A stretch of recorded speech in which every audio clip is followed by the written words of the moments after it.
talk about the 2008 horror film Train. Cue the poster. I know what you're thinking. What? But with the tagline like, "You're in for a hell of a ride," I had this assumption that it was going to be like a Steven Seagal movie. Of course with more gore, because I mean that is a dismembered arm holding on to that wire. So needless to say, my endless amounts of optimism told me that this was going to be a wonderful movie. If they tell me that I'm in for one hell of a ride, I assume that I'm in for one hell of a ride. But then I also heard that this was like Hostel on a train, and I'm not a Hostel fan.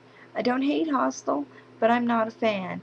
So I don't want to watch Hostel in various different places just because it's a different place.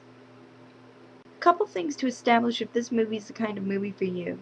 If you've seen Hostel and you like Hostel, then there's a probability that at the very least you're going to find Train to be decent. If you have a problem with lots of gore, don't watch Train. For instance, in the first 2 minutes, somebody already gets skinned.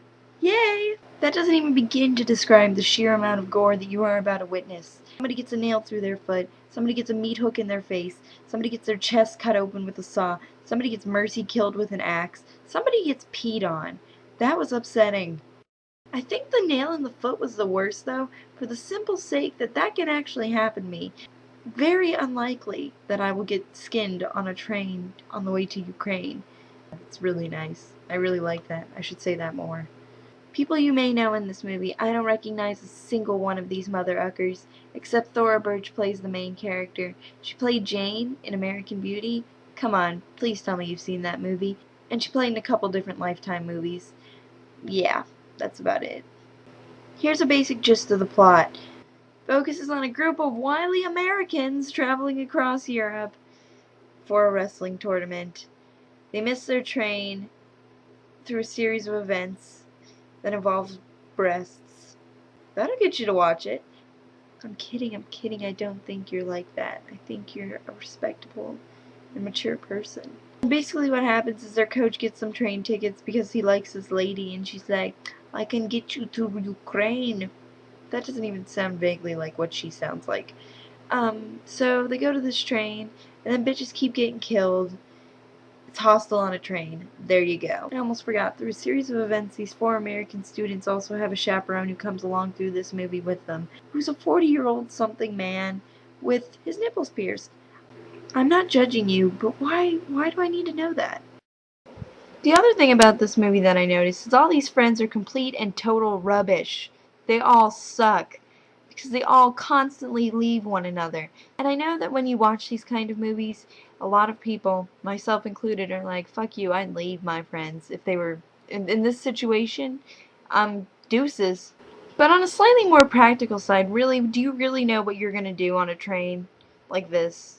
But I'm still pretty sure that I would leave my friends. It depends on which friend it was and in what state they're in. If they're just being pulled away and they're otherwise perfectly intact, then I might just try to go back and help them.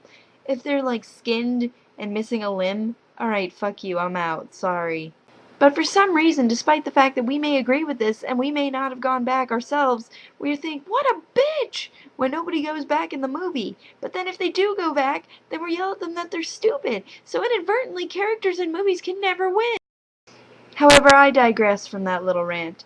Bottom line, this movie's 94 minutes long, and for a 94-minute gore fest, I like it. I'm not looking for an awesome plot here. I'm not looking for some spectacular twists or some deep metaphorical meanings. I'm looking at a man getting skinned, a man getting sawed in the chest, and a woman losing a leg. Okay? For what it is, it's good. Don't try to think too hard. If you're trying to be intellectual, don't watch this movie. You will lose brain cells. However, if you're just looking for lots of pretty red squishy things, this is your movie. I would watch this movie again around squeamish friends, probably not again by myself, because there's only so many times I can watch the same guy die before I'm like, I get it. I'm done. Otherwise, yeah, okay, give it a shot. 8 out of 10. Peace!